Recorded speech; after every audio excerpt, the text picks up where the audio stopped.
بسم اللہ الرحمن الرحیم۔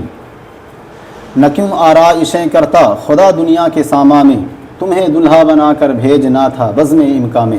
محترم ناظرین، ماہ ربیع النور نہایت بابرکت اور رحمت والا مہینہ ہے۔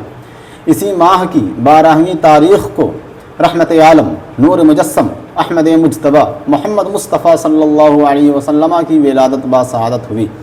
قرآن کہتا ہے لقد من اللہ علی المؤمنین اذ بعث فیہم رسولا من انفسہم، بے شک اللہ کا بڑا احسان ہوا مسلمانوں پر کہ انہی میں سے ایک رسول بھیجا۔ غور کرنے کا مقام ہے کہ اللہ نے دیگر چیزوں کے عطا کرنے پر احسان نہیں جتایا، لیکن جب اپنے حبیب کو بھیجا تو احسان جتایا۔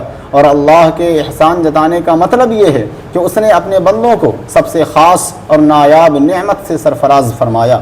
نیز قرآن میں آیا وَأَمَّا بِنِعْمَةِ رَبِّكَ فَحَدِّثْ، اور اپنے رب کی نعمت کا خوب چرچا کرو۔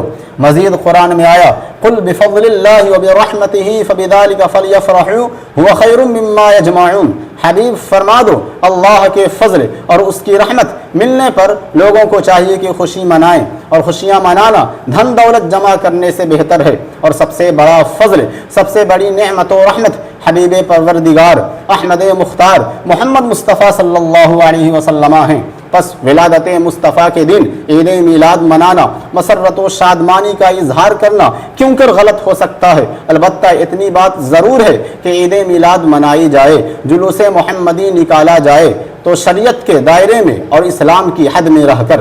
اس کے باوجود عید میلاد منانے کو کوئی غلط کہے اور گمراہ کرنے کی کوشش کرے یہ کہہ کر کہ کیا صحابہ کرام کے دور میں ہوا، کیا تم ان سے بڑے عاشق ہو، تو پھر اس کے جواب میں یہ کہا جائے گا کہ یوں تو چند کام ایسے ہیں جو پہلے نہیں تھے بعد کو ہوئے۔ مثلا زمانہ رسالت میں قرآن شریف کو یکجا کر کے کتابی اور مصحفی شکل میں نہیں دیا گیا تھا، بلکہ یہ عمل صحابہ کرام کے دور میں ہوا۔ اسی طرح صحابہ کرام کے دور میں قرآن کریم کو اعراب، زیر زبر پیش، حرکات و سکنات سے آراستہ نہیں کیا گیا تھا، بلکہ یہ عمل تابعین اعظام کے دور میں ہوا۔